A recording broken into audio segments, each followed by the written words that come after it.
We are so pleased to have Peter Gurry sharing with us on the reliability of the New Testament text. The teaching's about to begin, so take your final sips of coffee and come into the sanctuary and find your seats. Enjoy.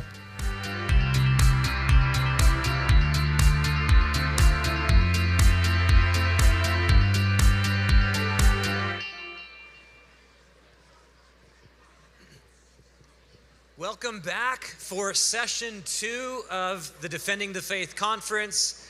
If you are in the foyers, you can go ahead and make your way back into your seats. And just to let you know a couple of other things, next door we have delicious food that's laid out, coffee, tea, juices, drinks, and we also have a great group of exhibitors. And so the gentleman who's going to be speaking in just a moment, Peter Gurry, is with Phoenix Seminary. Phoenix Seminary has an exhibitor booth there, and you can talk with Christian, who's traveled with him, and again, other great exhibitors and resources that are available. So, as you guys are making your way in, I want to share something very quickly. You'll have noticed a schedule change, and we had a couple of people who were unfortunately unable to make it sort of at the last minute. And so I was actually getting ready to head overseas, sitting on the plane, trying to figure out what are we going to do.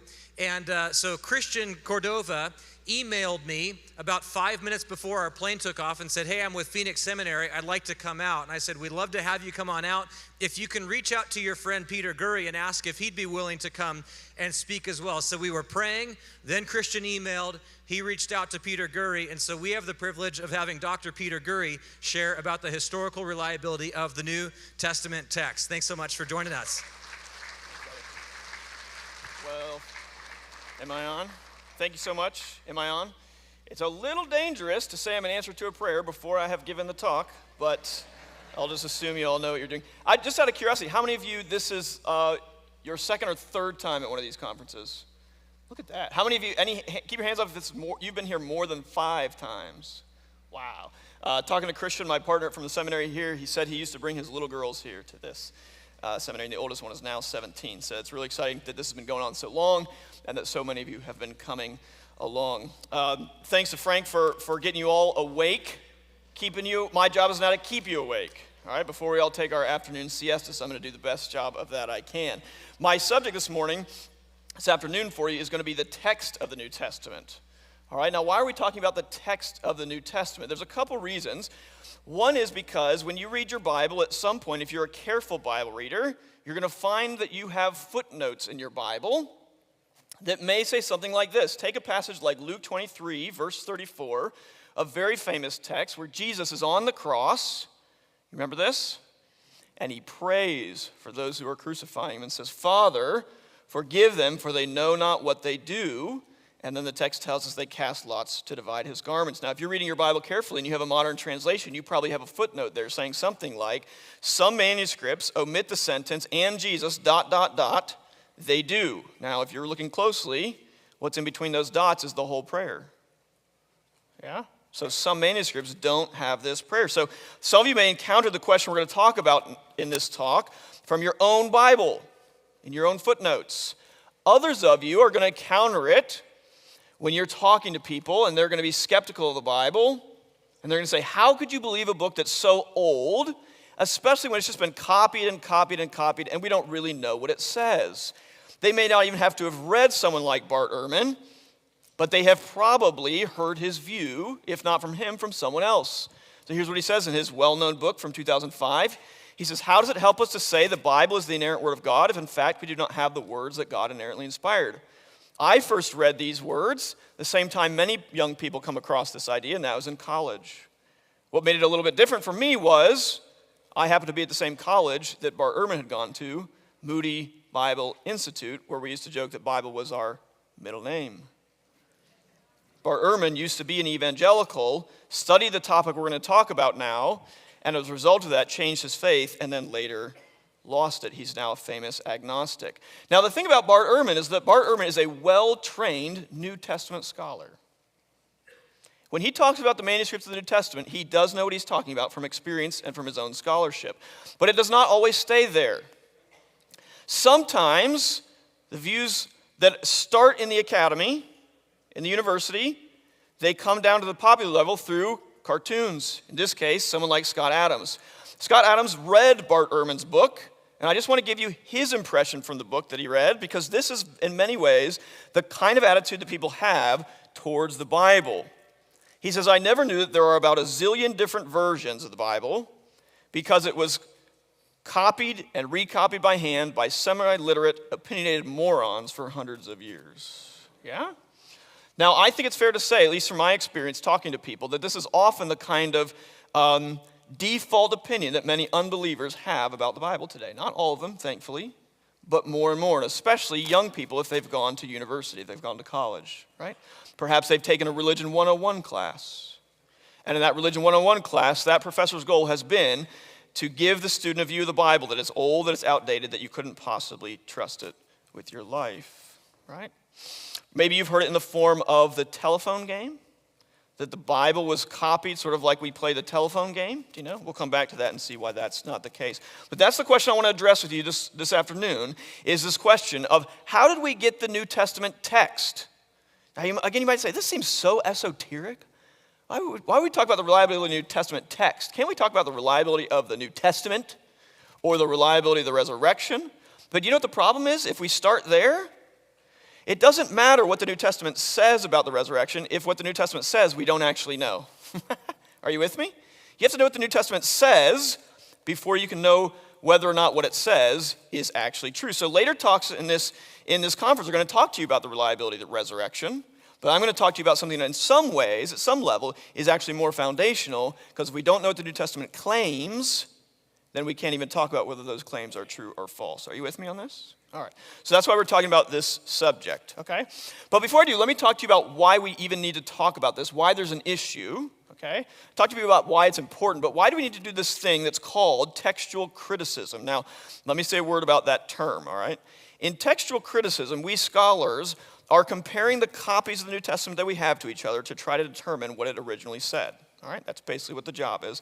So don't get thrown by that word criticism. It really just means study, okay? We're not criticizing the text. We're studying it to try to get back to the original. Why? First of all, because the originals are all lost, right? We don't have the parchment that Paul wrote the letter to Romans on when he sent it to the church at Rome. That's actually not surprising at all, because we have pretty much no originals of any ancient writing from the ancient world. Okay? One of the few places where papyrus can survive is in a dry climate like ours, a dry, hot climate especially. And so most of these early manuscripts of the New Testament come from Egypt. But Paul didn't write from Egypt, and he didn't write to Egypt, did he? So at some point, his original copy to the Roman church probably disintegrated or was lost. Second, the reason why we need to do this thing called textual criticism and study it and talk about it is because copying by hand is hard. Now, some of you don't know this because you don't copy much by hand anymore, right? You send texts, you send emails.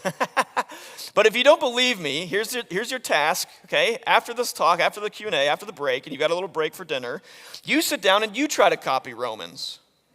Yeah, okay? And then you bring that back. Then I want you to show your friend, and your friend is going to compare it to the book of Romans in their New Testament, and they're going to see how many mistakes you made, right? Copying by hand is hard. One little note that we often find in manuscripts from New Testament scribes comes at the end when they were done, and they said, as a traveler rejoices to see his home country, so a scribe rejoices to see the end of a book. Why? Because it's hard. Okay, copying by hand is hard, and they did make mistakes. They made mistakes because it was hard, and that means our surviving copies of the New Testament do not all agree, as we will see. Now, there's a fourth reason that's really important, okay? These first three reasons are all historical. They are true of every piece of ancient literature, from Homer to Tacitus to Josephus to anything pretty much written before the printing press, and honestly, even in some cases, things that were written after the printing press. Okay? Even after the printing press, we still have complications of knowing what the author said or wrote. Let me give you a quick example. Imagine a poet who's living well after the invention of the printing press. He writes down his poem. He sends them to his editor, and the editor makes some changes, sends them back to him. He makes some further changes, and then it gets printed and published in the first edition, but the printer has made some changes that neither the editor nor the author approved of. And then later, the publisher wants to put out a second edition. They go back to the author and say, do you want to make any changes? And he does. Are you with me? And now 100 years later, some scholar in an English department somewhere is deciding to make a critical edition, an academic edition of this poet's poetry. What text are they going to print to the poem? Are you with me? Actually, when it comes to the Bible, this problem is in some ways much easier than it is for modern authors because of the issue of editors being involved in all that. Okay, so just so you know, this has to be done on lots of all ancient literature and even some modern literature. It all needs textual criticism, all right? But here's the fourth reason I want you to keep in mind, and that is, I don't know any Christian of any stripe who thinks that God inspired scribes like he did the authors. Are you with me? We as Christians believe that God inspired the biblical writers because that's what Scripture teaches. Paul says in 1 Timothy, he says, all Scripture is inspired by God, right? But there's no verse that says all subsequent scribes who copied Scripture are inspired by God. Are you with me? We believe that God protected the authors of Scripture from error in a way he did not promise to protect the scribes who copied it. All right, so that's a theological reason. Those first three reasons are historical, but I think the fourth one is really important as Christians for us to keep in mind, okay? All right, so let's look at the evidence that we have for doing this. How do we get back to the original text? Why do we think that our Bibles are based on a good text? The first type of evidence we have is Greek manuscripts. Now, this is good because the New Testament was written in Greek, all right? And now, one of the things I want to do, since this is an apologetics conference, is I want to disabuse you of some myths that are out there on our side of things, yeah? Sometimes we as Christians, we're so eager to make a confident case for the Scriptures or for our faith that we end up peddling misinformation, all right? And one of the things that I have done in my scholarship is try to correct the record on our side as Christians so that we can present a better case for this, okay? But when it comes to Greek manuscripts, we have about 5,000 plus manuscripts of the Greek New Testament. Okay? Sometimes people say the number like 5,800 or closer to 6,000, and those numbers, in my view, are far too inflated. Okay? The number is closer to about 5,000. All right? Secondly, we have translations. You read the Bible in translation, so did many early Christians. Because early on, the New Testament was translated into languages like Latin. It was translated into Syriac. It was translated into Coptic, which is an Egyptian language that uses Greek letters. It was eventually translated into languages like Old Church Slavonic. Any Old Church Slavonic speakers here this morning? Oh, I got one! That's the first hand I've ever seen on that question. We need to talk, sir. Okay? But early on, Christians translated the Bible into other languages, and so we have copies of the New Testament in these other languages, and they can help us try to get back to the original text. We'll talk about some of the limitations they present in just a second, but the third type of evidence is citations from what we call the church fathers. Early Christian theologians and preachers obviously used the Bible in their writings, and they quoted from it, right? They used it in their writing, all right? So that can help us get back to the original text. One of the blessings of church father citations is that we often know where they lived and when they lived, yeah? Whereas we often don't know exactly when a Greek manuscript was copied, and we often know very little about where it was copied, okay? Now, two limitations I need to mention about translations and citations, okay? The first one is, as we probably know, sometimes things get lost in translation, right? No two languages are the same. As an example, the Latin language does not have a definite article like the word the, yeah? But Greek does. Well, that's going to be a problem then if you want to use the Latin translation to try to know if the Greek article is there or not, because Latin's not going to help you do that, okay? So sometimes there are limitations of translations and using them to get back to the Greek text. When it comes to citations, we also have problems in that the church fathers sometimes quoted from memory rather than from manuscript. Okay, now for the preachers in the room, I'm going to pick on you just for a second, okay? Now I know this conference is meant to encourage you, but just for a second, I'm going to pick on you, okay? Have you ever been preaching and you did something like, well, you know that one verse that says that one thing about, right? And you give half the verse correctly, you're not so sure about the second part of that verse, yeah? Sometimes the church fathers did that too, okay? So it means sometimes their citations are different from what we have in our Greek manuscripts precisely because they're quoting them from memory rather than manuscript, okay? So things like that. So it makes translations and citations have their value, but they're more limited in the Greek manuscripts. Thankfully, as I said, we have lots of Greek manuscripts, Okay? We'll compare it to ancient literature in just a second, but I do want to add some qualifications, all right? Not all of these manuscripts are equally early, okay? So sometimes we as Christians make a mistake. We say something like we have 5,000 Greek manuscripts, and then we might say, and they're really, really early, and if we're not careful, we give people the impression that they're all equally early. Are you with me? But they're not, and so this chart just gives you a measure of where they occur in the centuries, okay? So you can see we have a boom in the 12th century and 11th century when Christianity is dominant in the eastern part of the European world. All right? If I give you some context here, that little gentleman there in the bottom right, that's Gutenberg. Okay? You can see people are still copying by hand after Gutenberg. Isn't that fascinating? I always wonder, but then I think, well, it's probably because, if you had the choice between having a Bible that was printed and one that somebody copied by hand, it seems like a hand-copied one would be even cooler. So maybe that's why they kept doing it.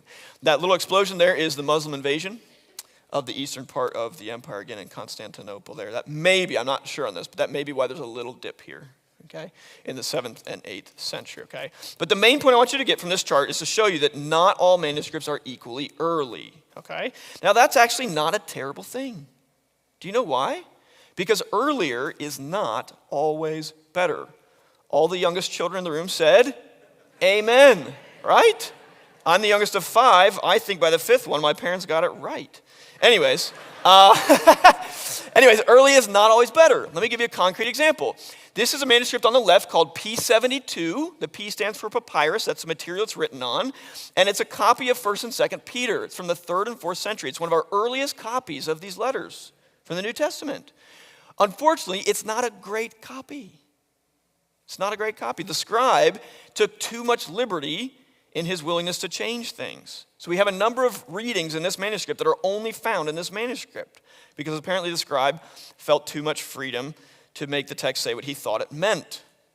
But this one on the right, which unfortunately I couldn't find a color picture of, is known as manuscript 323. They don't have the most creative names for these things, okay? But it's from the 12th century. It's late and really, really good. If I had a choice between which of these manuscripts I wanted my English Bible to be based on, I would pick the one on the right any day, even though it's some 800 years later. Now, this should be really encouraging to us as Christians, because it means over a span of 12 centuries, scribes were still copying the text carefully and faithfully. Are you with me on that? So don't make the mistake of thinking that earlier is always necessarily better. All right? In fact, in the ranking of these two manuscripts in the latest edition of the Greek New Testament, the one on the left ranks around 115th out of 100 plus manuscripts. The one on the right ranks 5th overall. Isn't that amazing? Okay? They're still not radically different from each other, but still, in terms of the absolute ranking of these, the one on the left is better. All right. So, older is not always better. Younger can be good. The other thing to know about the number of manuscripts is they don't all contain a full New Testament. In fact, it's relatively rare to find a manuscript of the New Testament that has all 27 books, Matthew to Revelation. So what you see on this chart is that little tiny orange sliver at the bottom of my charts that says 59 on it. That is about the number of manuscripts that we have out of those 5,000 that have a complete New Testament, Matthew to Revelation. Are you with me?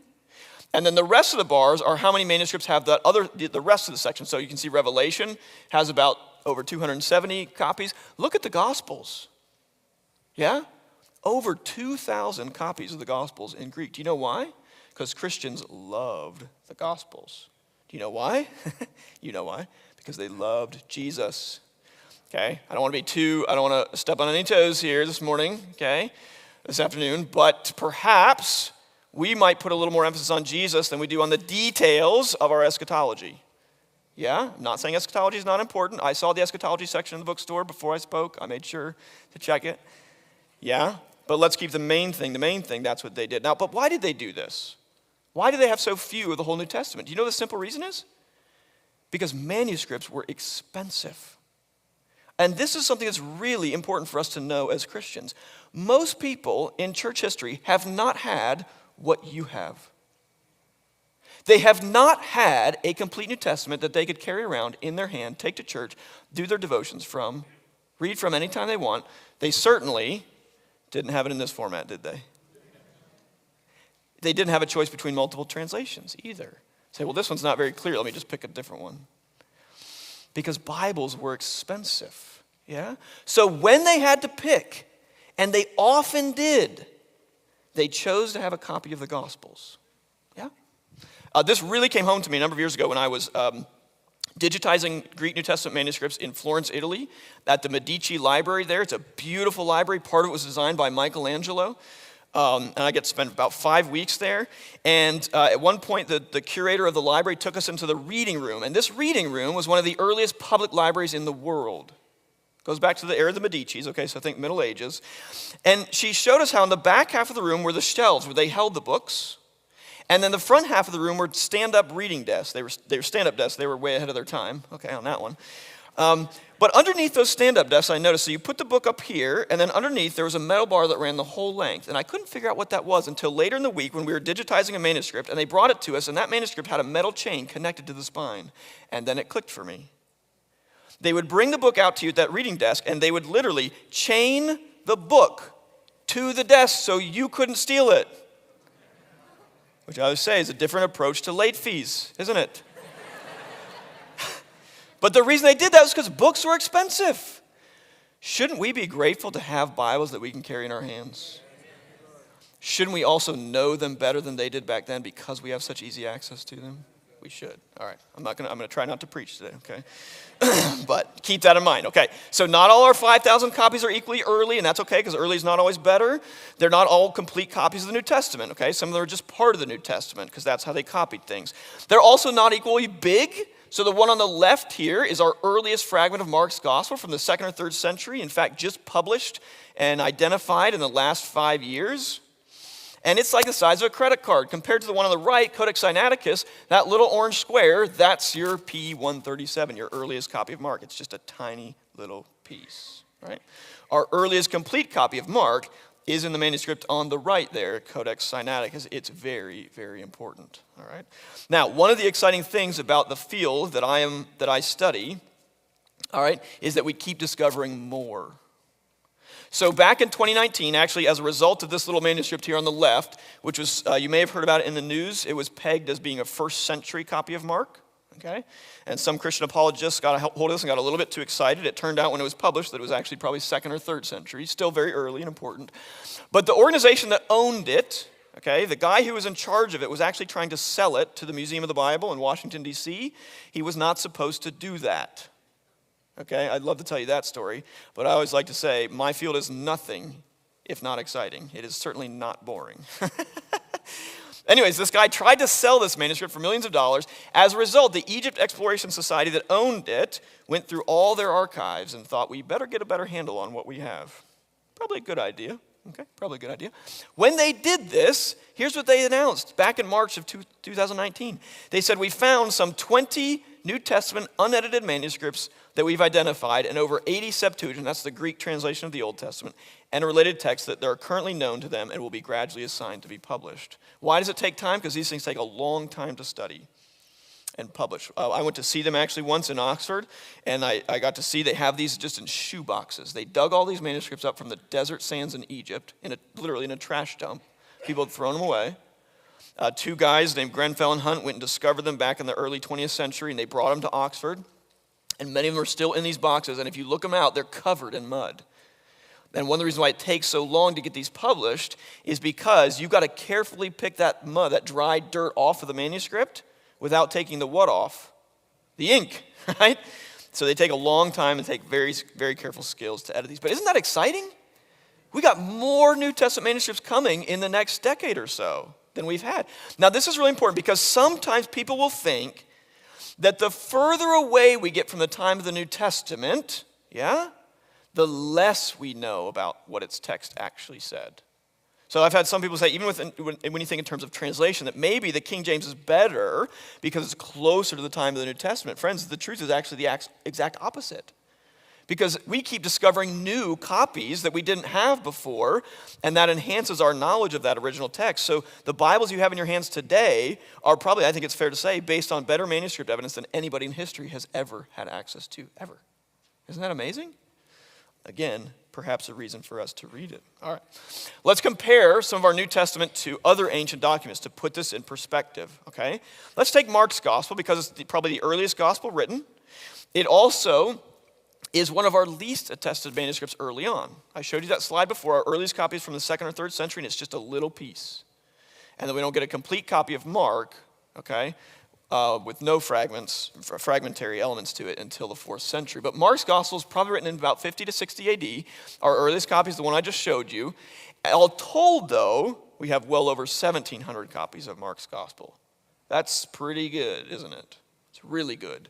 If you compare it to the Jewish historian Josephus, who writes about the same time as Mark, his earliest copy is from the 4th century, and then the manuscripts we have of him are about 130 or more. Are you with me? Now, maybe even a better comparison in my mind is from the Gospel of Thomas. Maybe raise your hand if you've heard of the Gospel of Thomas. Okay, this is one of these so-called non-canonical Gospels that people maybe love to ask you about and say, well, what about those? You know, maybe that's the real Jesus. Well, the funny thing about the Gospel of Thomas is it's not even a narrative of Jesus' life. And you know what it's missing? The resurrection and the death of Jesus. How important would you say those two things are to the story of Jesus? Pretty important, wouldn't you? Yeah. In fact, even calling it a gospel is something we do just because that's what the manuscript says, not because it matches what the actual gospel is. But it's probably written sometime in the 2nd century, and our earliest copy is the 3rd century. And all told, you know how many total copies we have of the Gospel of Thomas? 4. 3 of those are fragmentary, and only those 3 are in the original language it was written in, which is Greek. The only complete copy we have of the Gospel of Thomas is in Coptic, and it's translated from the Greek. Now, here's the point. If somebody says to you that we should be skeptical about the New Testament because of the manuscript evidence, they should be much more skeptical about something like the Gospel of Thomas. And yet, so often in our culture, it's the opposite, isn't it? Where people find something esoteric like the Gospel of Thomas and think, well, that's the real Jesus. Yeah. But actually, they should be trusting the New Testament Gospels far, far more. They're far better attested. Sometimes it takes someone who's not a New Testament scholar to recognize this. You've probably never heard of this gentleman, okay? Don't feel bad if you haven't. His name is Giorgio Pasquale. He's an Italian classicist, so he studies classics, okay? He's passed on. He's from the 20th century. But nobody makes better classical scholars than the Italians, and Giorgio Pasquale is one of the best. And here's what he said in his famous book on the subject of classics. He says, no other Greek text is handed down so richly and credibly as the New Testament. Are you with me? That's not a Christian scholar saying that. That's a classical scholar saying that. All right? So one of the reasons why we have such confidence in the text of our New Testament is because we have such good evidence for it, both in quantity and quality. But let's think for a second a little bit more about this quality question. Because we need to ask, okay, it's one thing to say we have 5,000 copies, okay? And even in a book like Revelation, where we don't have that many, we have several hundred. The question is, yeah, but how well were they copied, right? Because if I have 200 copies that are bad copies, how many bad copies do I have? 200, yeah?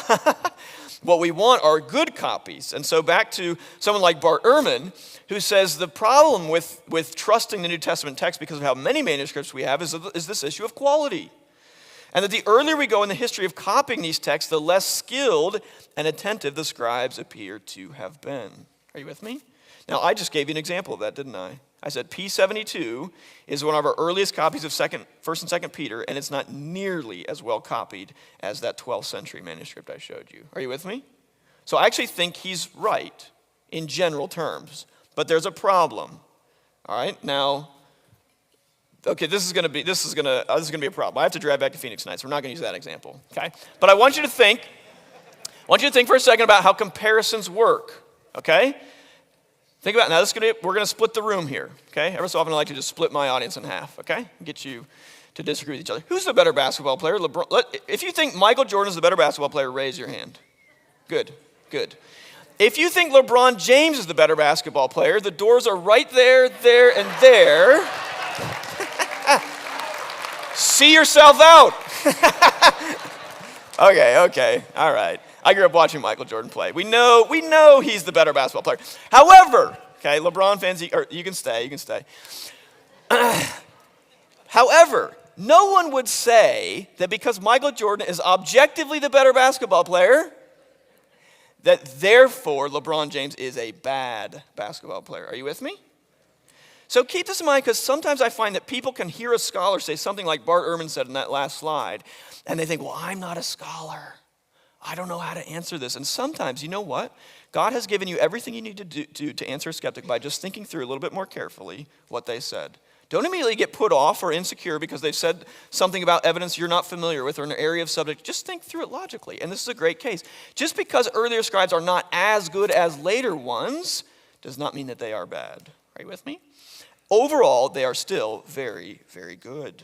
All right? Now, that doesn't mean we have no mistakes. We do. So let me show you some examples, okay? Here's a great example I like to give. This is from Mark 1:1, the very first verse of what's probably the first gospel written. All right? And this is from Codex Sinaiticus, that manuscript I showed you just a minute ago, that huge one, from the 4th century. And in Mark 1:1, your New Testament, your English Bible says, almost certainly, the beginning of the gospel of Jesus Christ, the Son of God. Are you with me? And that's a really important theme in Mark's Gospels, we'll see. But the problem is some of our manuscripts, and you can see it here in Mark 1:1 of Codex Sinaiticus, inside that little circle. Do you see those tiny little words written up there between the margin? You want to guess? You don't have to know Greek. You want to bet what those words are? Son of God. Yeah? We have a number of manuscripts that do not have the words Son of God there. And so some scholars have made a big deal about this. And they'll say, well, see, here's a case where scribes have changed the New Testament text and they've elevated Jesus from just being the Messiah, Christ, to being the Son of God. And that's a later addition from scribes. Are you with me? There's two problems with that. Okay? The first one is one that you can figure out just from reading Mark's gospel. Because this is hardly the only place that Mark calls Jesus the Son of God, is it? In fact, you don't even have to get out of chapter 1 of Mark before he's baptized and the voice from heaven says, "This is my beloved." Is he the Son of God? Of course he is. And then fascinatingly, the next people that recognize him as the Son of God are not his disciples like we might expect. It's the evil, unclean spirits, isn't it? Well, how would they know that he's the Son of God? Maybe because they know exactly who he is and what he's come to do. And then climactically in Mark's gospel, at the trial scene, Jesus finally admits that he's the Son of God. And then at the crucifixion is the high point of Mark's gospel. There's a centurion soldier, a Roman, not a Jew, who stands there, sees the way he dies, and says, surely this man was the Son of God. So does Mark's gospel teach us that Jesus is the Son of God? Of course. The issue in this verse is whether he calls him that at the very first verse and wants us as readers to know it from the beginning, or does he want us to sort of read it like a whodunit novel and figure it out as we go? Are you with me? That's the real question. It's not whether Jesus is the Son of God. Oops, sorry about that. All right, it's whether or not Mark says it in the first verse. I happen to think Mark does, and I want to show you why from another manuscript, okay? This is a manuscript in another part of Italy that I had the privilege of getting to spend time with, an afternoon with one time when I was there. This happens to be from a complete copy of the New Testament, so it's one of those rare 60 copies I told you about, yeah? And now I do need to confess, my Italian is not very good, and the librarians either said you may take pictures of this manuscript or they said you may not. Okay? So, I'm just going to need you to keep that between us, okay? For folks watching online, please do not tweet about this part. Okay. Anyways, I went through this manuscript, spent an afternoon with it, and I looked at page after page, and one of the things I found interesting was this scribe on almost every page did something like you see out here in the margin. Do you see that? Now, what's funny is if you read the text, it says in Greek, the beginning of the gospel of Jesus Christ, and then it has this symbol that is not a Greek letter. And sure enough, that symbol is repeated out here. And again, you don't have to know Greek. You want to guess what that says out there in the margin? Son of God. Yeah? Now, again, you don't have to know Greek to figure out why he made the mistake. Do you see what that letter is? It looks like our letter U. It's the Greek letter upsilon at the end of the word Christ. And guess what that letter is right there? U, upsilon. Have you done this where you've been writing something out and you've skipped over some words because you're writing the same letter or the same part of the word? Scribes did this too. The scribe, you have to remember, he's copying from one manuscript to another manuscript, which means his eyes are constantly going back and forth, right? So he copies the letter U here for Christ, then goes back to his manuscript and says, I'll pick up at the letter U because that's what I just wrote. But he accidentally picks up with this one and keeps writing and accidentally leaves it out. Are you with me on how that works? Do you know how I know this scribe made that mistake? Because I went through the whole manuscript, and on page after page, he had corrections like this out in the margin, and about half of them, by my count, were the result of this exact same kind of mistake of his eye skipping from one letter to another, or from one word that's the same to another word that's the same. Are you with me? I can prove it. Here's the same page. We're still in Mark 1:1. He's made the exact same mistake. You can see the letter U there again, yeah, with the line over it. Zoom in. And the end of this part is the letter U. He's done the same thing. He's left something out because his eye jumped from the letter U to the letter U. He figured it out. I always like to say, this particular medieval scribe was not the best scribe. But he was a decent corrector, wasn't he? Now, this is important because this gives lie to the idea that the New Testament was copied like we play the telephone game. Yeah? Remember playing the telephone game as a kid? You make a line of kids, and the first kids think up some phrase to say he tells the next kid, and by the end of the line, it's not even remotely similar. And people will often say, that's the way the Bible was copied, and that's why you can't trust it. What's the response to that? It's right here in a picture. Because you know what you can't do in the telephone game? You're not allowed to say, hey, let me stop, and jump the line, and go back and hear what somebody 2 or 3 people ahead of me said. You know what else you can't do in the telephone game that scribes did? You can't have multiple lines of transmission. But that's exactly what the copying of the New Testament is. You have multiple lines of transmission. Yeah? Imagine if in the telephone game you start with the message here, and the second person gets to tell not one person, but 3 people. And each of those people starts their own line so that we as scholars can come along later and interview half of them and figure out where they were in the line, and then we can piece back together much more likely what the original message is. Are you with me? So again, this scribe's not a great scribe, but he is a good corrector. In fact, sometimes he realized he couldn't even finish the correction because you can see what he did up here. He started to make the correction up here and then realized, oh shoot, I left out a bit more than I thought, and it's not going to fit in the margin. So he has to scrape out the correction there and then write it in the margin. He's also made a mistake here that he's marked with little dots, and he's made a mistake there that he's crossed out. Yeah? Scribes could correct their work. One more quick example of the same kind of mistake. In the King James Version, we heard from Frank earlier about us being the children of God from 1 John. In the King James Version, we don't have this extra bit here in 1 John 3:1 that says, see what great love the Father has lavished on us that we should be called children of God. And then John says, and we are. Isn't that a precious promise? We are. Charles Spurgeon, the famous Baptist preacher, preached a whole sermon on this variant, on this difference, because he loved those 2 words so much, and we are. He said, when the devil tempts you with sin, you remind him that you're a child of God. From this passage. Simple mistake to make, though. Do you know how I know? Because there it is in a manuscript there. On the top, from a late manuscript, from a medieval manuscript, I know you can't read that, but that says, and we are right there. And it's the same 3 letters at the end of and we are that come right before it. So same kind of mistake we just saw in Mark 1:1, right? Scribes make these kind of mistakes. Now that raises a question, how many of these kinds of mistakes are there? Thankfully, most of the mistakes in our manuscripts are really easy to spot. Okay? It's like when I send an email, now maybe you've never done this, but you've sent an email and you thought you typed the word the, but you spelled it T-E-H, yeah? Or in a text. Anybody getting that email knows exactly what I meant to write, don't they? Yeah. They know what I meant to write because T-E-H is not an English word, but T-H-E is an English word, and they know what I meant. Most of our differences in the manuscripts are of that type. They are obvious mistakes that are very easy to know, not only what the scribe meant to say, but also then what the original said too. But let's look at some hard data. In John chapter 18, it's one of the few places where scholars have been able to compare all the manuscripts we have. Do you know that one of the problems that we face in my discipline is too much evidence? That's one of our biggest problems, too much evidence. We have so many manuscripts, we cannot study them all in the same level of detail. Okay? Now, frankly, we don't need to study all in the same level of detail because at a certain point they get pretty repetitious, okay? But still, there are manuscripts that have never been looked at in great detail because we simply have so many. But in John 18, scholars have been able to go through 1,659 Greek manuscripts. We're not even talking about the versions. We're not even talking about the church father citations here. Just Greek manuscripts. And I, one summer when I was bored in my PhD, thought I'm going to go through and count all the differences that the scholars recorded. That's a fun summer project. You should try it sometime if you're bored. Make your kids do this in the summer, okay? That's a good kids project. When they say, Mom, I'm bored, and there's no school. You just make them go count variants. Okay. I counted 3,058 variants, okay? Now, the problem with that, and folks like Bartimer will love to point this out, in John 18, there's only probably about 800 words in Greek in John 18. Yeah? In the original text. So someone like Bartimer will love to say, we have more variants than words. Now, here's the problem. You know how statistics work, don't you? You know that statistics can be used to manipulate the way you think about something, can't they? And that's exactly what's happening here, because that's not really a fair comparison, is it? Because scribes only made mistakes in the process of copying them. So if we actually count up the total number of words they copied in those 1,600 copies and compare that to the number of variants, we end up with the fact that they copied about 1.3 million words, yeah?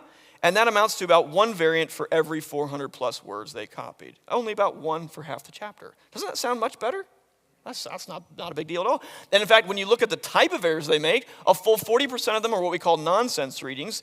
This is one of my favorite academic terms because it's one of the few places where it means what it says. You know what a nonsense reading is? A reading that makes no sense. Like I told you about the one in my emails, right? When I spelled the word the, okay?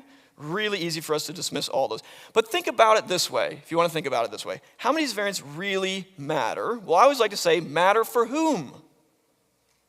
Matter for me as a scholar who's trying to discern those lines of transmission I told you about? For me, they all matter because they can all tell me about family relations between manuscripts, and that's super helpful for me to study the manuscripts. Are you with me? But how many of them matter for my mom doing her devotions in the morning? That's a very different question, isn't it? One way we can get at this for ourselves is say, how many of these make it into our Bible's footnotes? How many do the translators of our English Bibles think we need to let the reader know about this variant because it's either so hard for us to figure out or we can't agree as a translation committee and it affects the meaning of the text? Well, here's some translations I looked at for this chapter. The ESV, the NIV, the NRSV, I even checked the Net Bible, which is famous for having tons and tons of footnotes. 0. None of these translations note a single variant in their footnotes for John 18. Are you with me? So are there a lot of variants? There are. How many of them matter? Very, very few. All right, I'm going to skip this slide. Another way to get at this is to ask ourselves, how often do the editors that put together our Greek New Testaments that's behind your English translation, how often do they throw their hands up and say, we don't know? Or throw their hands up and say, we think none of the manuscripts are right? That the original text that Matthew wrote or that Mark wrote or that Paul wrote has actually been lost to us. Well, let's look. In 1881, two British scholars by the name of Westcott and Hort put together what has been a monumental, very famous edition of the Greek New Testament. And in doing that, with the evidence they had at the time, okay, remember we're always discovering new evidence, aren't we? The evidence they had at the time in 1881, they had 63 places where they suspected that the original text had been lost. Yeah? Now I don't know if that may seem like a lot to you. For me as a scholar who studies the ancient world, that's still not very much for a book as big as the New Testament. But maybe 63 bothers you. Okay, well fast forward to 1927. And a new edition called the Nestle edition that was very popular by then, the editor there had 18 places. Okay?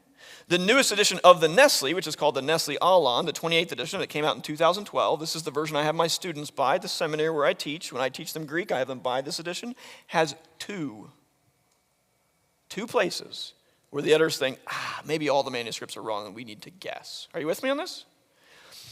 The most recent Greek New Testament in 2017 has 0. Now, partly that's based on principle, okay? But do you see what's happening? You see how the number is going down? So when someone says to you, the further away we get from the time of the New Testament, the less we know about what the original text said because we're further along in that telephone game, you need to say to them, that's the opposite of the truth. In fact, because we've discovered more and more manuscripts as time has gone on, friends, you have a better Bible text than the Reformers did. And I don't know about you, but I think the Reformers did some pretty good theology from the text of the Bible that they had. Are you with me on that? Your text of the Bible is better than probably at any time in history, I would say, at least on the New Testament side. Now, another question we need to ask then is, well, what about Christian doctrine? Are doctrines affected by any of these difficult variants that do remain, that scholars like me do continue to study and try to resolve with the manuscript evidence we have? Well, let me show you an example that I think may be somewhat pertinent to what we're going to hear about this week. This is in Acts 13:33 in one of Paul's sermons. It's Paul and Barnabas in the synagogue at Pisidian Antioch. And Paul says, we bring you the good news that what God has promised to the Father, this he has fulfilled to blank by raising Jesus from the dead. And in our manuscripts, we find some differences. Our majority of manuscripts say these promises have been fulfilled to us, their children. Yeah? But the earliest manuscripts say to our children. And then one of those two places where the editors have guessed, this is one of them, they've guessed that it's us, the children. Now you can see there's no difference in meaning between A and C, is there? It's a very slight difference in the Greek text. This is, in my opinion, a difficult decision as a textual scholar. Are you with me?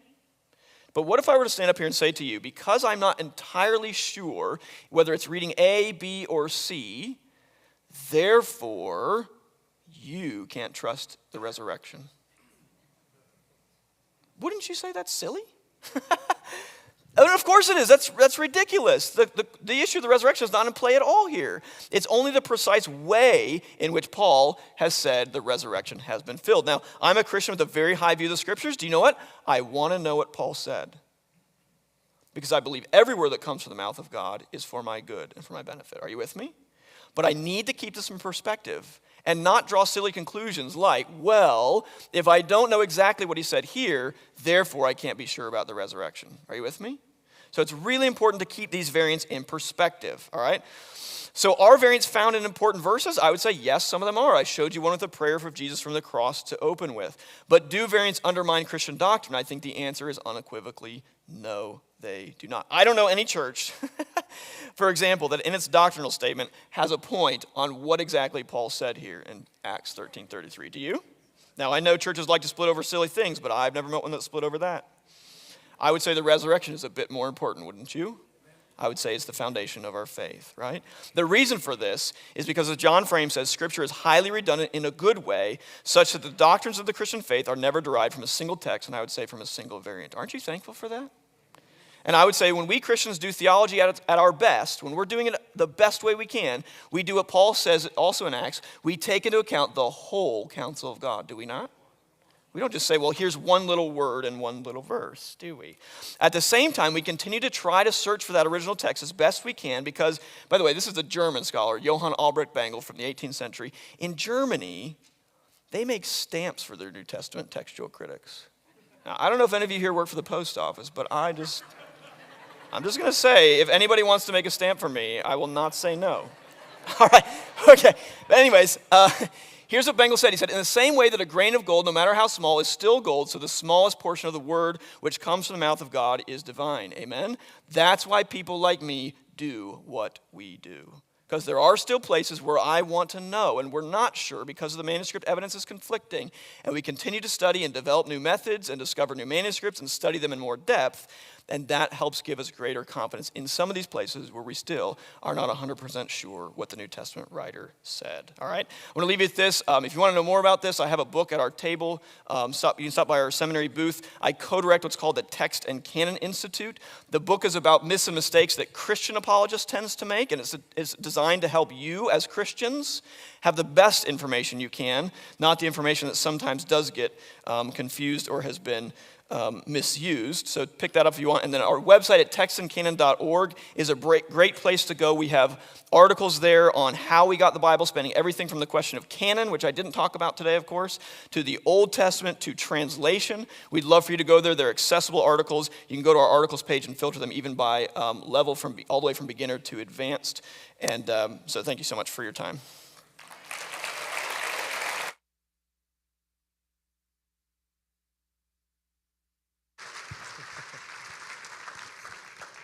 What a blessing. Okay, so we are going to have a Q&A coming up next. And I want to let you know what we're going to do. We will have a live microphone that will be down on the floor. So if you have a question, the Q&A topic is navigating doubt in ministry. This can be questions that you have that maybe are troubling you in your faith. This can also be questions that you have received and you're going, how can I help somebody else to answer these questions or to navigate the doubts that exist? So there's going to be a live microphone. You can also text. If you look on your digital handout, there's a number that you're going to see. It's 520-222-9139. So be thinking about those questions.